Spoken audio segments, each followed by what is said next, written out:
Bueno, en este siguiente ejemplo hay algo muy importante y tenemos que ver fuentes dependientes ideales. Muchos ejercicios vienen implementadas estas fuentes, entonces es muy importante verlas. Pero, ¿qué es esto? Es un elemento activo en el que la magnitud de la fuente se controla por medio de voltaje o corriente. Vamos a verlos. Entonces,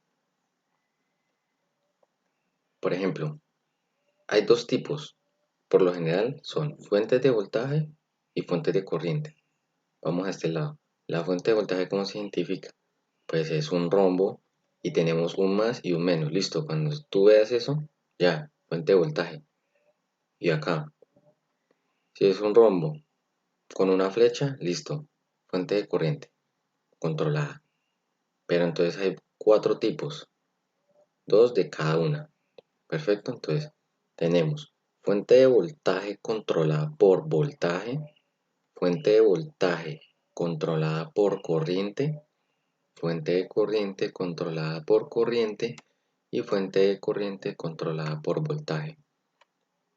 Bueno, esto es muy importante verlo, pero implementarlo se entenderá mejor. Entonces, con los siguientes ejercicios vamos a entender cómo realmente se utiliza. Entonces, empecemos acá con este primero. En este primer circuito nos piden hallar B0 y la corriente. El B0 lo tenemos acá y la corriente, pues la vamos a definir.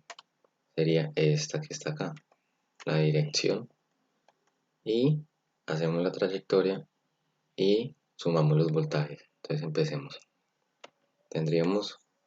Empezaríamos con menos 12 voltios más 4 por la corriente más 2B0. Aquí se pone lo que tenga acá, o sea, la magnitud controlada, menos 4 voltios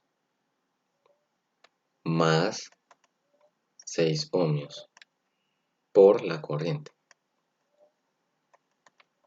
Entonces aquí, por lo general, cuidado, se confunden acá con este menos, dirán ustedes acá, bueno, aquí estamos entrando negativo, deberíamos de poner acá menos 6 por I, ¿cierto? Pero no es así. Las resistencias no tienen polaridad, entonces no es, o sea, si ponemos acá negativo quedaría mal. Esto solamente es para como una medición, pero a la hora de analizar el circuito y todo eso, siempre en una resistencia vamos a entrar por más, siempre, porque la resistencia no tiene polaridad, ¿ok? Entonces listo, ya tenemos acá esto. Lo otro que habría que hacer es, cuidado con este B0 porque todo está en términos de la corriente. Si tenemos dos términos que no lo sabemos, no podemos hacer nada. Entonces aquí es donde entra este menos y este más, este B0. ¿Quién es B0? Entonces vamos a ponerlo por acá. Entonces B0 es lo mismo. El voltaje es igual a la corriente por la resistencia. En este caso la corriente va por este lado. Si va por este lado y está entrando al voltaje negativo, entonces ahí sí ya pondríamos el negativo. ¿Listo?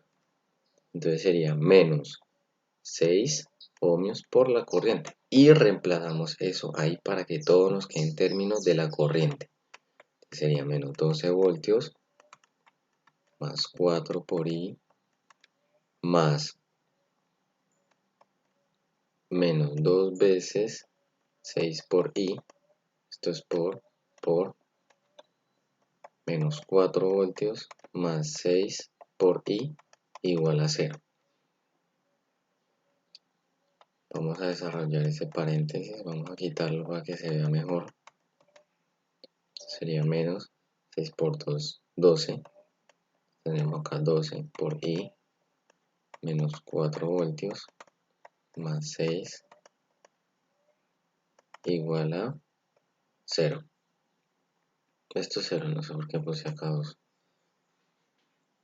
¿Listo? Entonces, igualmente, aquí ya tendríamos todo despejar. Entonces tendríamos acá un menos 12, menos 4 que nos va acompañado con la corriente, entonces sería menos 16 y lo paso al otro lado, entonces sería 16. positivo. Es igual a ¿qué? A 4 por la corriente, menos 12 por la corriente y más 6 por la corriente. ¿Listo? Básicamente es llegar a esto. Entonces desarrollamos esto, esto nos daría, esto que está acá nos daría menos 2 por la corriente. Ahora esto ya de aquí lo podemos despejar. Despejaríamos la corriente. Entonces ese menos 2 está multiplicando, pasa al otro lado dividir. Y me quedaría que la corriente es igual a 16 sobre menos 2. Eso es igual a menos 8 amperios. ¿Listo? Perfecto. Aquí ya tendremos la corriente que nos piden, la corriente y B0. Pero B0 ya lo tenemos acá. Mírenlo acá. Entonces B0 va a ser igual a menos 6 por la corriente que es menos 8. ¿Ok? Y este B0 es igual a, pongámoslo por acá, a 48 voltios. Listo.